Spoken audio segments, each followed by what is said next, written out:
더 디베이트에 오신 것을 환영합니다. 오늘 저희가 나눌 이야기는 한 기업의 두 얼굴에 대한 이야기입니다. 한쪽에서는 자산 가치의 3분의 1 가격에 거래되는 숨겨진 보석이라고 말하고요. 네, 반면에 다른 한쪽에서는 과거의 상처와 미래의 불확실성이라는 족쇄에 묶인 가치 함정이다. 이렇게 말하죠. 그래서 오늘 우리가 던질 질문은 바로 이것입니다. HDC 현대산업개발의 지주회사인 HDC. 이 기업이 극심한 저평가라는 현재의 얼굴을 딛고 재평가라는 미래의 얼굴을 보여줄 잠재력을 지닌 주식일까요?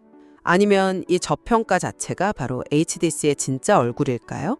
저는 개선되는 펀더멘털과 명확한 성장 동력을 볼 때 지금의 가격은 정말 역사적인 기회라고 보고 있습니다. 숨겨진 보석 쪽이죠.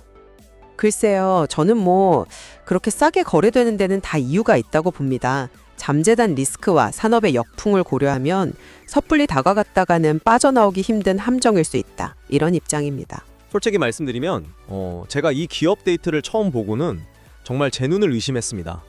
아니, 주가 순자산 비율, 그러니까 PBR이 0.3배라니요. 이건 뭐랄까 뭔가 심각하게 잘못됐거나 아니면 정말 엄청난 기회거나 둘 중 하나라고 생각했죠. 근데 파고들수록 저는 후자라는 확신이 들었습니다. 이 PBR 0.3배라는 숫자를 쉽게 비유하자면 이런 겁니다. 예를 들어서 시가 10억 원짜리 건물이 있다고 쳐요. 근데 이 건물이 은행 대출 같은 부채를 다 갚고도 순자산 가치가 그대로 10억 원인 거예요. 그런데 시장에서는 이 건물 전체를 3억에 팔고 있다는 뜻이거든요. 이게 상식적으로는 좀 이해가 안 가는 가격이잖아요. 더 중요한 건 이 건물이 임대료도 잘 받고 있다는 겁니다. 자기자본 이익률 ROE가 5.61%로 동종업계 평균보다 높거든요. 싸게 나온 매물인데 수익까지 잘 되고 있는 거죠. 여기에 2024년 예상 실적을 보면 지배주주 순이익이 20% 넘게 성장할 것으로 보입니다. 이런 데이터를 보면 지금은 저평가를 넘어 턴어라운드를 주목할 시점이다. 이런 결론에 이르게 됩니다. 네, 그 비유가 아주 그냥 귀에 쏙 들어오네요. 10억짜리 건물을 3억에 살 수 있다면 누구라도 솔깃하겠죠. 하지만 투자자라면 당연히 이렇게 물어야겠죠. 아니, 도대체 왜 이렇게 싸게 나온 거지? 하고요. 혹시 그 건물에 우리가 모르는 심각한 하자가 있는 건 아닐까요? 저는 그 하자의 가능성을 봐야 한다고 생각하는데요. 첫째로 이 회사는 매출의 70% 이상이 건설업, 그러니까 부동산 경기에 달려있다는 점입니다. 지금처럼 고금리가 지속되고 경기가 꺾이면 직격탄을 맞을 수밖에 없는 구조죠. 둘째, 과거 광주에서 있었던 그 안타까운 사고의 상처가 아직 아물지 않았습니다. 브랜드에 대한 신뢰는 돈으로 환산할 수 없는 자산인데 이 부분의 손상은 주가에 계속해서 할인 요인으로 작용하고 있고요. 그리고 가장 중요한 세 번째, 바로 재무 리스크입니다. 겉으로 보이는 부채 비율은 관리 가능해 보일 수도 있지만 프로젝트 파이낸싱, 즉 PF라는 잠재적 위험이 도사리고 있습니다. 이 세 가지를 고려하면 시장이 매긴 그 3억 원이라는 가격이 글쎄요, 아주 비합리적이지만은 않다는 생각이 드는 거죠. 네, 바로 그 지점이 오늘 토론의 핵심이겠네요. 이 시장의 우려가 과도한 공포인지 아니면 정말 합리적인 평가인지 말이죠. 첫 번째 쟁점부터 이야기해보죠. 현재 저평가는 절호의 기회인가 아니면 말씀하신 대로 합리적 평가인가? 저는 명백한 기회라고 봅니다.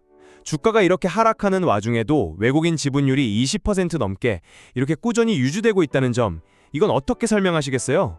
이건 소위 스마트 머니가 단기적인 소음보다는 기업의 본질적인 자산 가치를 보고 있다는 강력한 증거 아닐까요? 공매도 세력만 옳고 이 외국인 투자자들은 모두 뚫렸다고 보시는 건가요? 좋은 질문입니다. 하지만 외국인이라고 해서 모두가 장기 가치 투자자는 아니잖아요. 포트폴리오의 일부로 기계적으로 담았을 수도 있고 아니면 높은 배당 수익률만 보고 들어왔을 수도 있죠. 저는 그들의 침묵보다 훨씬 더 강력한 목소리를 내는 지표가 있다고 봅니다. 바로 12.82%에 달하는 공매도 비중입니다. 이건 시장 참여자 100명 중 12명 이상이 이 주식은 앞으로 무조건 떨어진다, 여기에 자기 돈을 걸고 있다는 뜻이거든요. 단순한 비관론을 넘어서 주가 하락으로 실제 이익을 보려는 세력이 아주 많다는 강력한 신호죠. 시장의 진짜 불안감은 외국인의 그 조용한 지분율보다 돈을 걸고 적극적으로 하락을 외치는 이 공매도 세력의 목소리에 더 잘 나타나 있다고 봅니다. 공매도 비중이 높다는 건 그만큼 시장의 의견이 첨예하게 갈리고 있다는 뜻이기도 합니다. 모두가 좋다고 할 때가 고점인 경우도 많지 않습니까? 저는 그들이 놓치고 있는 게임 체인저가 있다고 봅니다. 바로 서울 광운대역세권 개발 사업인데요. 이 프로젝트는 단순히 아파트를 짓고 파는 그런 기존 건설업의 패러다임을 완전히 바꾸는 사업이거든요. 총 사업비가 수조 원에 달하는 복합 개발 사업으로 완공 후에는 HDC가 직접 시설을 운영하면서 안정적인 임대 수익과 운영 수익을 거두게 됩니다. 부동산 경기에 따라서 실적이 널뛰게 하던 모델에서 이제 꾸준한 현금 흐름을 창출하는 디벨로퍼 겸 운영사로 체질을 바꾸는 아주 중요한 변곡점인 셈이죠. 네, 그 프로젝트 청사진은 정말 멋지죠. 저도 완공되면 서울의 새로운 랜드마크가 될 거라고 기대를 하고 있습니다. 하지만 투자자로서 우리는 그 꿈이 현실이 되기까지의 그 험난한 과정을 봐야 합니다. 그 멋진 그림을 그리는데 들어갈 막대한 돈은 어디서 나올까요?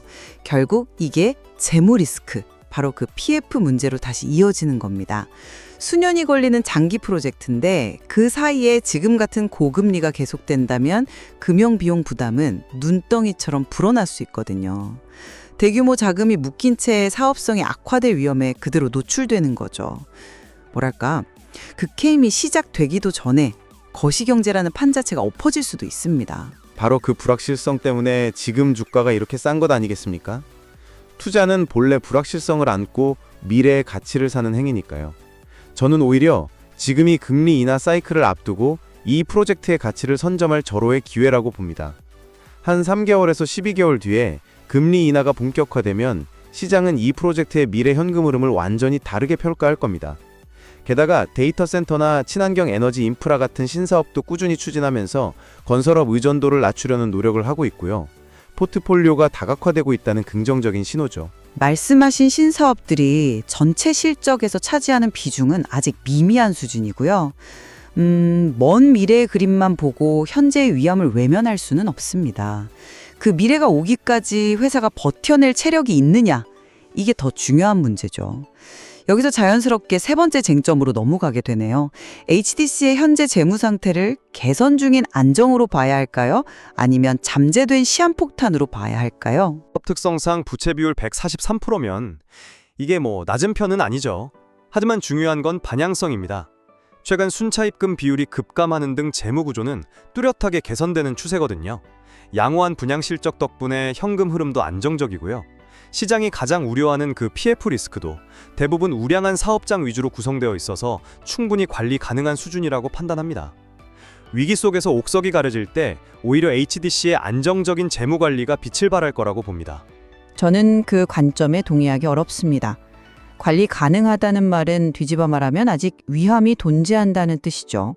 절대적인 부채 규모와 금리 상승기에 늘어나는 이자 비용 부담을 무시할 수 없습니다. 특히 최근 회사채 시장에서 수요가 줄어들고 있다는 점은 아주 안 좋은 신호입니다. 자금을 조달할 창구가 좁아지고 비용은 올라간다는 뜻이니까요. 이건 유동성 위기의 전조일 수 있습니다. 부동산 PF 위기론이 시장 전체를 짓누르는 상황에서 이 우발채무는 언제 터질지 모르는 시한폭탄과 같다는 겁니다. 지금 보이는 개선 지표들은 어쩌면 과거 부동산 호황기의 마지막 불꽃일 뿐 앞으로 다가올 침체기를 버텨낼 체력이 충분한지는 여전히 의문입니다. 이자 비용 부담은 모든 건설사가 공통적으로 안고 있는 문제고요. 중요한 건 그걸 상쇄할 다른 무기가 있느냐 이겁니다. HDC는 통영 에코파워와 같은 발전자 회사를 통해서 건설 경기에 상관없이 매년 꾸준하고 안정적인 이익을 창출하고 있습니다. 이것이 건설 부문의 변동성을 완충해주는 아주 훌륭한 안전판 역할을 하고 있죠. 이렇게 벌어들인 현금으로 부채를 갚으면서 재무 구조를 더욱 탄탄하게 만들고 있는 그런 선순환 구조입니다. 하지만 그 비건설 부문의 이익이 아직은 건설 부문의 리스크를 모두 덮을 만큼 크지는 않습니다. 건설 경기가 본격적인 하강 국면에 접어들었을 때 그 안전판이 과연 얼마나 튼튼할지는 겪어봐야 아는 것이죠. 저는 여전히 보수적인 관점에서 리스크 관리가 더 중요하다고 봅니다.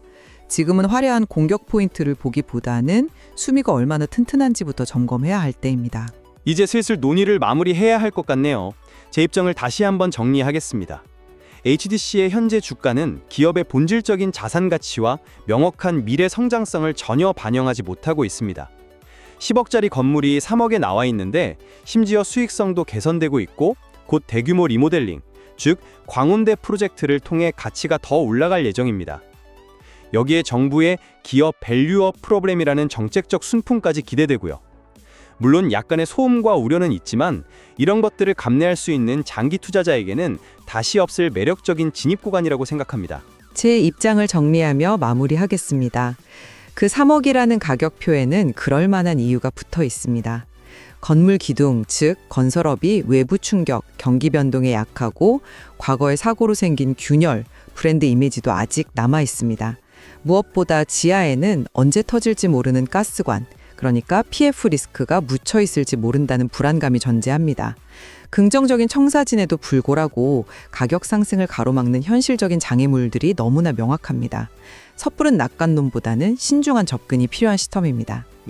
HDC의 투자 가치를 판단하기 위해서는 표면적인 저평가 지표 이면에 있는 산업의 구조적 리스크, 또 개별 기업의 성장 동력, 그리고 잠재된 위험 요소를 다각적으로 분석하는 것이 중요합니다. 오늘 저희의 이야기가 이 자료를 바탕으로 HDC의 두 얼굴, 즉 기회와 위험을 균형 있게 바라보는 데 도움이 되었길 바랍니다. 과연 HDC는 숨겨진 보석일지 아니면 가치의 함정일지 그 판단은 결국 투자자 각자의 몫으로 남겨두어야 하겠습니다.